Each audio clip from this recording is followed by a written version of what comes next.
Hello everybody, and welcome to the Tuesday edition of Video Clips. And as usual, I have a couple of announcements. First of all, don't miss my boot camp this weekend, July 14th and 15th. It's a Friday night, Saturday afternoon thing. We do these three times a year. People really like it.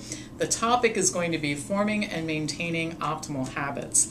And we're going to start with the idea that a habit that you need to break is something that you keep doing in spite of the fact that you know it's not good for you or it doesn't serve you, which leaves this open to everything from bad eating to not exercising to procrastinating to smoking to bad habits at work. I mean, it doesn't really matter. You can, as we go through the types of things that motivate behavior and how to change behavior and how to use environmental cues to generate better behaviors and everything else, you can just fill in the blank for any kind of behavior you want to change and it will work. So I'm excited about this. I've had a good time putting this together. It's made me pay a little more attention to my own habits, which always could use some improvement too.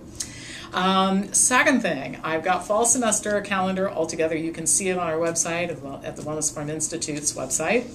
And why and how to withdraw from psychiatric drugs is going to be offered for the first time starting October 3rd. It includes some marvelous aspects of this psychiatric drug issue, starting with the history of psychiatry and how this happened in the first place, the effects of drugs on human physiology and the brain, the true origin of psychological disorders for which these drugs are prescribed, how to prepare your body physically for psychiatric drug withdrawal, and then the specific mechanisms of drug withdrawal and protocols. And we have a wonderful psychiatrist who's helping to teach the program. It includes a lot of video content that has been developed by Dr. Peter Bregan, our business partner in this area.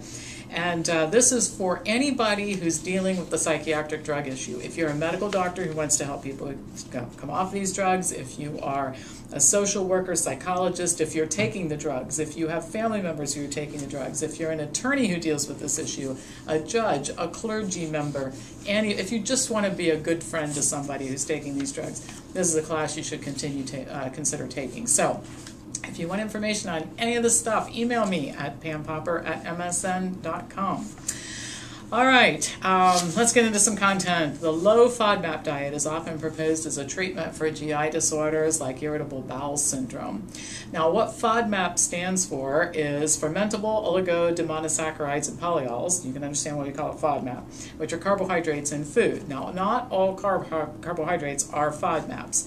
FODMAPs, the action that supposedly leads to all the symptoms is that they're osmotic, they pull water into the intestinal tract, they're not digested well, and they can be fermented by bacteria in the gut microbiome.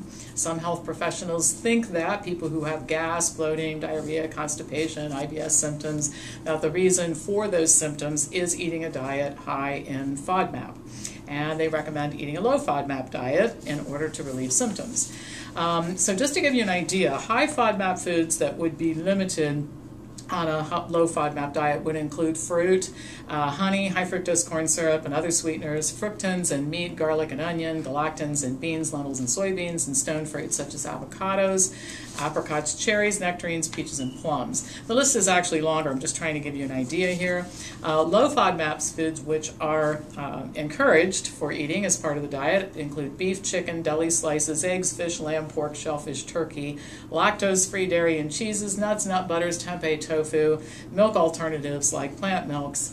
Gluten-free grain products are okay to eat, as are a pretty long list of fruit and vegetables. But anyway, one of the limitations of this diet is nobody knows what the actual level of FODMAP restriction needs to be, or the length of time for restriction, and that sort of thing to resolve GI issues.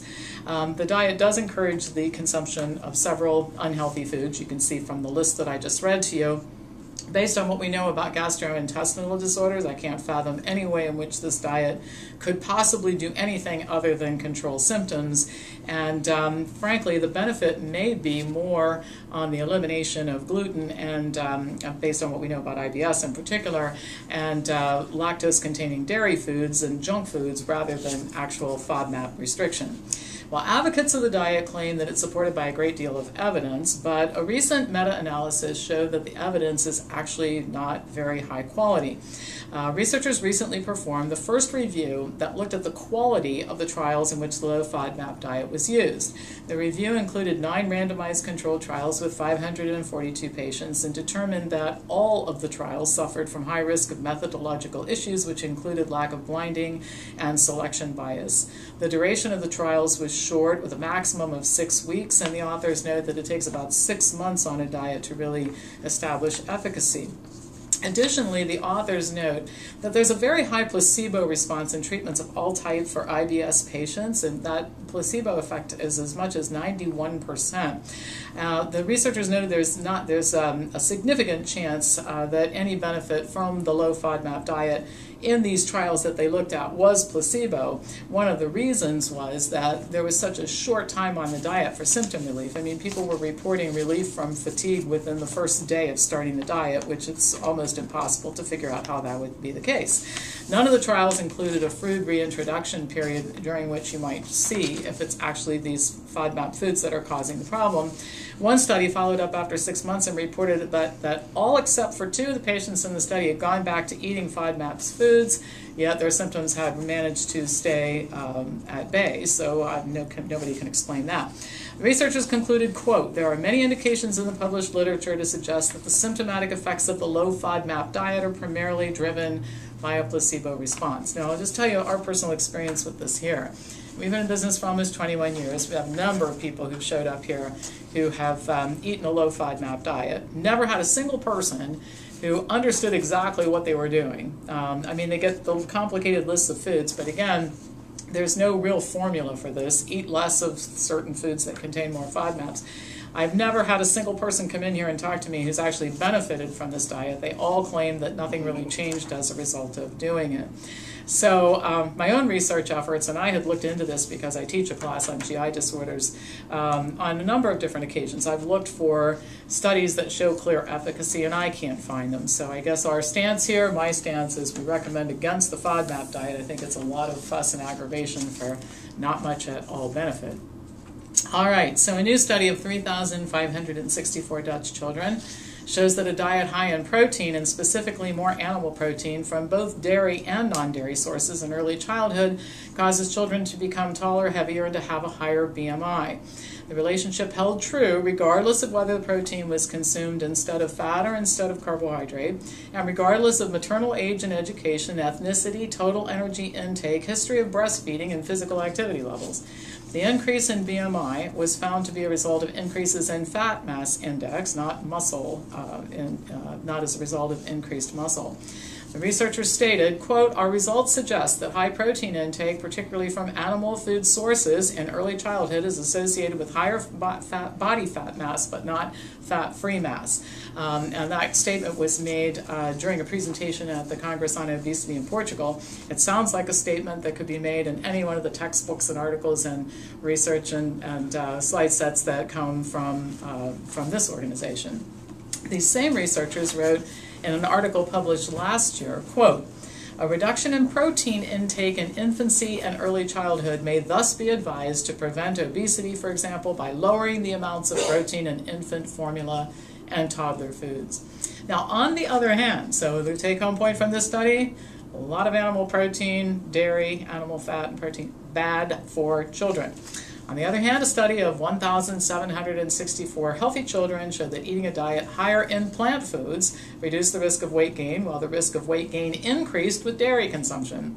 Basically the same message, only the inclusion of plant foods here. The researchers advise that food policies should be developed that ensure that plant-based foods are affordable and accessible to children and adolescents, and that these types of foods be presented in a way that is appealing to people in these age groups. They wrote, quote, "We recommend plant-based foods as one sensible approach for the prevention of obesity in children and adolescents. Plant-based dietary patterns should be encouraged and promoted in school food programs at the local and national levels."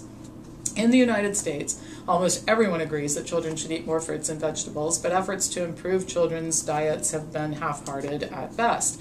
I mean, adding a bag of carrots to a school lunch that has copious amounts of animal food and and fat, and I mean, you know what school lunches are all about. A small bag of carrots not going to make a difference. Putting a piece of fruit in a fast food meal that includes 30 grams of fat teaches kids nothing about how to structure a healthy diet for themselves. Our kids are going to continue to suffer from obesity and chronic illnesses until we do something about it. And the government agencies that should be taking a pretty active role in leading the way to solving this problem.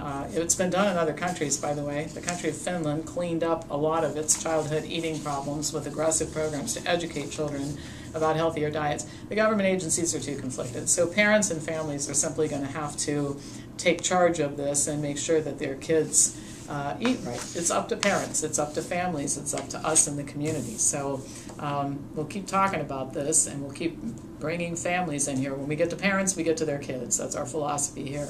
So anyway, that's all for today. As usual, pass this information on to anybody who you think might enjoy watching it, and I'll be back to you Thursday with more news.